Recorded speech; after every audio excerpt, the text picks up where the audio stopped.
살아계신 주님께서 푸른 초장과 실만한 물가로 우리를 인도하고 계신 줄로 믿습니다. 그 은혜를 고백하며 찬양하며 나아갑니다. 나의 가는 길, 나의 가는 길, 주님 인도하시네. 길 보이지 않아도 날 위해 일하시네. 주 나의 인도자, 항상 함께 하시네. 사랑과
특별히 본문에는 예수님을 찾아온 사람들이 등장을 합니다. 죽은 딸을 둔 한 관리가 나오고요. 또 12해 혈류증 앓던 그 여인이 나오고 또 두 맹인과 또 말 못하는 사람들이었습니다.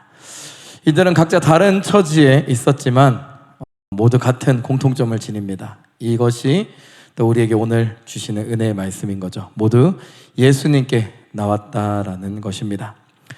각자가 가진 그 절박함을 가지고 주님 앞으로 나왔고요. 주님께서는 그 앞으로 나온 모든 그 하나님의 자녀들을 빈손으로 돌려보내지 않으셨다인 것입니다. 먼저 우리 말씀 보도록 하겠습니다. 우리 18절에서 우리 19절 말씀 한번 보도록 하겠습니다. 예수께서 이 말씀을 하실 때 한 관리가 와서 절하며 이르되 내 딸이 방금 죽었사오나 오셔서 그 몸에 손을 얹어 주소서 그러면 살겠나이다 하니 예수께서 일어나 따라가심에 제자들도 가더니 라고 얘기합니다. 지금 한 관리가 예수님 앞에 와서 절을 합니다. 딸이 지금 방금 죽었다라고 얘기하고 있는 거죠. 그러면서 예수님께서 손을 얹어주시면 낫겠습니다, 살아나겠습니다 라고 간구합니다. 그러면서 이 관리가 얘기하는 건 뭡니까? 자기 딸은 죽었지만 예수님께서 손을 얹어주시기만 한다라면 분명히 살아날 수 있을 것이다 라는 그 믿음을 보여준 거죠. 그 믿음은 믿음을 보시고 예수님께서는 일어나 따라가셨다라고 얘기합니다. 23절부터 한번 26절까지 한번 먼저 또 보도록 할까요? 쭉 넘어가서 어떤 일이 일어났는지 23절부터 26절 같이 읽습니다. 예수께서 그 관리의 집에 가사 피리 부는 자들과 떠드는 무리들을 보시고 이르시되 물러가라, 이 소녀가 죽은 것이 아니라 잔다 하시니 그들이 비웃더라. 무리를 내보낸 후에 예수께서 들어가사 소녀의 손을 잡으심에 일어난지라 그 소문이 그 온 땅에 퍼지더라 라고 얘기합니다. 그러면서 이 관리를 따라서 예수님이 그 관리의 집에 갔었죠. 그 사람들은 이제 아이가 죽었기 때문에 울면서 소란을 피우고 있었습니다. 그때 예수님께서 하셨던 말씀이 무엇입니까? 이 소녀는 죽지 않았다, 잔다 라고 얘기합니다. 그때 수많은 사람들은 비웃었다라고 얘기하는 거죠. 그러나 예수님께서 무리를 다 내보내십니다. 그리고 그 소녀의 손을 잡으시고 그 소녀를 일으켜 세우시는 거죠. 그러면 그 소녀가 이 죽음에서 소생된 것을 볼 수가 있습니다. 그래서 예수님께서 그 아이의 죽음을 물리치시고 그 아이들을 소생시키신 거죠. 그러면서 그 관리가 예수님을 신뢰했던 그 예수님께 나와서 예수님 신뢰했던 그 믿음을 보시고 예수님께서 놀라운 이 기적을 행하셨다는 거예요. 죽음을 이기시는 그 권세와 기적을 선포하시고 선언하시고 보여주셨던 것을 분명히 보여주고 있습니다. 사실 예수님께서는 다른 복음서의 말씀에서 자신이 부활이요 생명이니라고 얘기하신 내용들이 있죠. 우리 요한복음 11장 25절에는 이렇게 기록되어 있습니다. 예수께서 이르시되 나는 부활이요 생명이니 나를 믿는 자는 죽어도 살겠다라고 얘기하는 거죠. 이때 요한복음 말씀은 죽은 나사로를 살리실 때 하셨던 말씀이었죠. 그래서 예수님의 그 생애 가운데 죽은 자를 그 소생시키시는 그 놀라운 일들을 행하셨던 것을 볼 수 있습니다. 어떨 때 그 관리가 믿음을 가지고 예수님께 나올 때 이 놀라운 일들을 행하신 것을 볼 수 있습니다. 이렇게 예수님께 나온 사람은 이 한 사람만이 아닙니다. 또 그 예수님께서 그 관리의 집으로 가는 도중에도 예수님께 믿음으로 나왔던 한 여인이 있습니다. 우리 20절에서 21절 말씀 한번 같이 읽어보도록 하겠습니다. 12해 동안이나 혈류증으로 앓는 여자가 예수의 뒤로 와서 그 겉옷가를 만지니 이제 제 마음에 그 겉옷만 만져도 구원을 받겠다 함이라 라고 얘기합니다.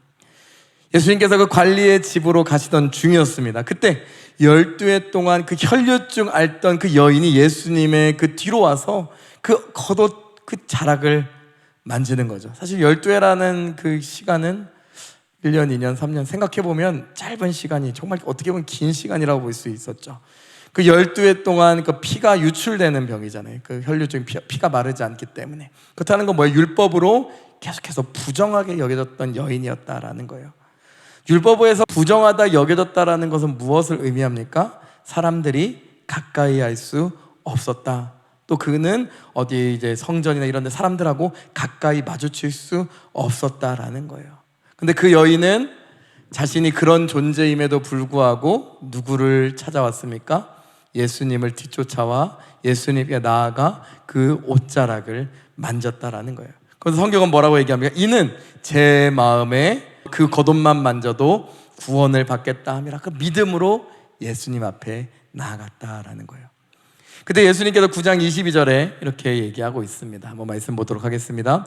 예수께서 돌이켜 그를 보시며 이르시되 따라 안심하라 내 믿음이 너를 구원하였다 하시니 여자가 그 즉시 구원을 받으니라 라는 거예요. 예수님께서는 그 옷자락을 만지신 그 여인을 즉시로 바라보시면서 따라 안심하라 내 믿음이 너를 구원하였다 라고 얘기합니다.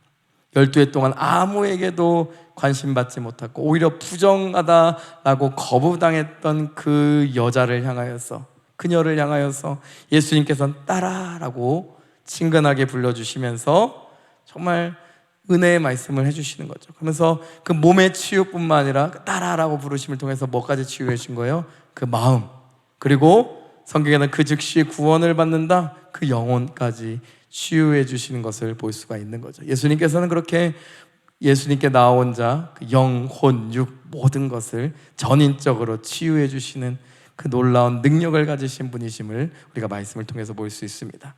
그래서 히브리서 4장 16절에는 그래서 이렇게 기록하고 있죠. 한번 보도록 할까요? 그러므로 우리는 긍휼하심을 받고 때를 따라 돕는 은혜를 얻기 위하여 은혜의 보좌 앞에 담대히 나아갈 것이니라 라는 거예요. 하나님은 자비롭고 은혜로우신 분이시기에 하나님께 나아가야 된다라는 거예요. 어떻게? 그 예수 그리스도의 이름을 힘입어, 예수 그리스도의 그 사랑을 힘입어 그 은혜를 얻기 위하여 은혜의 보좌 앞에 어떻게 나아가라? 담대히 나아가라 라고 얘기하는 거예요. 이렇게 믿음으로 예수님께 나왔던 이 12의 혈류증 앓던 여인은 그의 영혼육이 치유함 받았다라고 성경은 우리에게 얘기하고 있습니다. 또 27절에서 우리 34절까지의 말씀 보면 정말 그 구하고 예수님을 찾고 예수님을 간절히 구하던 자들이 그 예수님께서 주시는 그 놀라운 은혜를 경험하게 되는 내용도 있습니다. 먼저 우리 27절부터 31절 그 두 맹인들의 이야기입니다. 한번 같이 말씀 보도록 하겠습니다. 예수께서 거기에서 떠나실새 두 맹인이 따라오며 소리질러 이르되 다윗의 자손이여 우리를 불쌍히 여기소서 하더니 예수께서 집에 들어가시매 맹인들이 그에게 나아오거늘 예수께서 이르시되 내가 능히 이 일을 할 줄을 믿느냐 대답하되 주여 그러하오니이다 하니 이에 예수께서 그들의 눈을 만지시며 이르시되 너희 믿음대로 되라 하시니 그 눈들이 밝아진지라. 예수께서 엄히 경고하시되 삼가 아무에게도 알리지 말라 하셨으나 그들이 나가서 예수의 소문을 그 온 땅에 버티니라 라고 얘기합니다. 두 맹인이 예수님을 따라오기 시작하는 거예요. 그러면서 뭐라고 얘기합니까? 다윗의 자손이여 우리를 불쌍히 여기소서라고 얘기하는 거예요. 그러면서 다윗의 자손, 그 기름 부음 받은 자 메시아에 대한 그 고백을 하고 있는 거죠.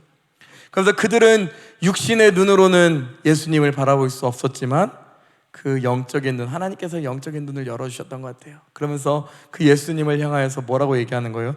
다윗의 자손 그 메시아여라고 외치고 있는 거예요. 그러면서 우리를 불쌍히 여겨 주시옵소서라고 얘기하면서 당신 예수님, 당신은 우리의 메시아, 정말 하나님께서 약속하신 그 약속의 메시아이심, 다윗의 자손 메시아이십니다. 우리를 긍휼히 여겨 주십시오 라고 믿음으로 예수님 앞에 나아가고 고백하고 있는 거죠. 그 믿음의 고백 가운데 예수님께서 어떻게 하시는 거예요?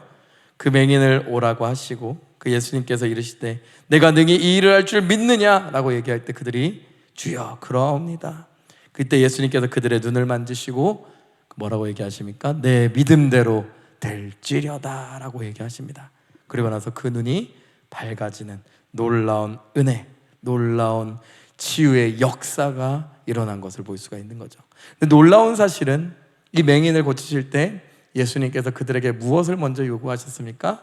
그들의 믿음의 고백을 요청하신 것을 볼 수가 있는 거죠. 뭐라고 얘기합니까? 아까 전에 말씀드렸던 것처럼 내가 능히 이 일을 할 줄 믿느냐라고 물어보시는 거예요. 그때 맹인들이 뭐라고 얘기합니까? 주여 그러하오이다 라고 고백하는 거죠. 그 믿음의 고백을 들으시고 예수님께서 그 눈을 치유해 주시는 거예요. 믿음으로 나왔던 두 맹인들은 결국에 그 맹인들의 그 두 눈이, 간절한 기도의 제목이었던 그 눈이 치유함 받은 놀라운 은혜를 경험하게 되었다라는 거예요. 그러면서 이것이 계속 우리가 보여주고 있는 것이 있는 겁니다. 계속해서 믿음으로 나왔던 자들이 결국 놀라운 하나님의 은혜를 경험하게 되는 놀라운 하나님의 역사를 보여주고 있는 것입니다. 그리고 32절에서 우리 34절에도 이야기가 나옵니다. 한번 말씀 한번 계속 보도록 할까요? 같이 있습니다. 그들이 나갈 때 귀신 들려 말 못하는 사람을 예수께 데려오니 귀신이 쫓겨나고 말 못하는 사람이 말하거늘 무리가 놀랍게 여겨 이르되 이스라엘 가운데 이런 일을 본 적이 없다 하되 바리새인들은 이르되 그가 귀신의 왕을 의지하여 귀신을 쫓아낸다 하더라 라고 얘기합니다. 또 예수님 앞에 귀신 들려 말 못하는 사람들이 나왔습니다. 그때 예수님께서 그 귀신을 쫓아내시고 그가 그 귀신을 쫓아내자 그가 말하기를 시작하였다라고 얘기합니다. 그 놀라운 하나님의 그 놀라운 역사와 예수님께서 행하시는 놀라운 은혜의 그 치유의 역사들을 수많은 사람들이 보았습니다. 그때 무리들이 뭐라고 얘기합니까? 무리들은 놀랍게 여겨 이르되 이스라엘 가운데 이런 일을 보지 못했다라고 믿음의 고백들을 하는 거예요. 이건 놀라운 일이다, 하나님의 역사다라고 얘기합니다. 그런데 그의 반대로 그것을 거부하는 사람들이 있었습니다. 바리새인, 율법의 학자들, 정말 율법을 가르치고 율법의 선생이라 불렸던, 율법을 또 잘 지켰다라고 여겨졌던 그 바리새인들은 그러한 모습을 보고도 뭐라고 얘기합니까? 이르되 그가 귀신의 왕을 의지하여 귀신을 쫓아낸다 라고 얘기합니다. 예수 그리스도의 그 놀라운 치유의 역사, 하나님의 능력을 보고도 믿는 자가 있는 것이고요, 그것을 거부하는 자가 있다라는 것을 보여주는 거죠. 사실 이런 것을 보면 예수님의 어떤 역사, 능력의 문제가 아님을 볼 수가 있는 거죠. 사실 이것은 하나님, 예수님을 믿고 안 믿고는 사실 믿음의 문제, 신앙과 불신앙의 문제다라는 것을 우리가 볼 수가 있는 겁니다. 이러면서 우리에게 이 말씀이 가르쳐 주는 것이 있습니다. 제자란 무엇인가라는 거예요. 제자라는 것은, 또 예수님을 따라가는다라는 것은 예수님 앞에 무엇으로 나아가는 자다라는 거예요? 믿음으로 나아가는 자다라는 거예요. 또 예수님께서 행하시는 놀라운 그 능력 앞에 무엇으로 반응하는 자다? 믿음으로 반응하는 자다라는 거예요. 불신으로 반응하는 것이 제자가 아니라, 제자란 무엇인가? 예수님 앞에 믿음으로 나아가는 자인 것이고, 예수님의 놀라운 능력 앞에 믿음으로 반응하는 자가 바로 제자다라는 거예요. 즉 제자는 믿음의 응답으로 세워지고 믿음의 응답으로 성장하며 믿음의 응답으로 예수님을 따라가는 것이 바로 제자의 모습이다라는 것을 이 말씀을 통해서 우리에게 계속해서 알려주고 있는 것입니다. 특별히 오늘 본문 말씀이 이렇게 세 가지 그 믿음의 모습을 통하여서 우리에게 분명히 얘기하는 거죠. 믿음으로 예수님 앞에 나아갔다라는 그 동일한 그 모습들이 있으며, 그 믿음으로 나아갔던 그 모든 자들을 향하여서 예수님께서 응답하셨다라는 것을 우리에게 보여주고 있습니다. 그러면서 이 제자됨은 바로 이 믿음을 통해서부터 시작되며 믿음을 통해서부터 성장하며 믿음을 통하여서 완성되어진다라는 것을 우리에게 분명하게 보여주고 있는 거죠. 이 은혜의 말씀을 들으시고 정말 제자로 살아가기를 원하시는 모든 하나님의 백성들 모두는 다른 것이 아닙니다. 믿음으로 예수님 앞에 나아가시는 모든 분들 되시기를 예수 이름으로 간절히 축원하고 기도드립니다.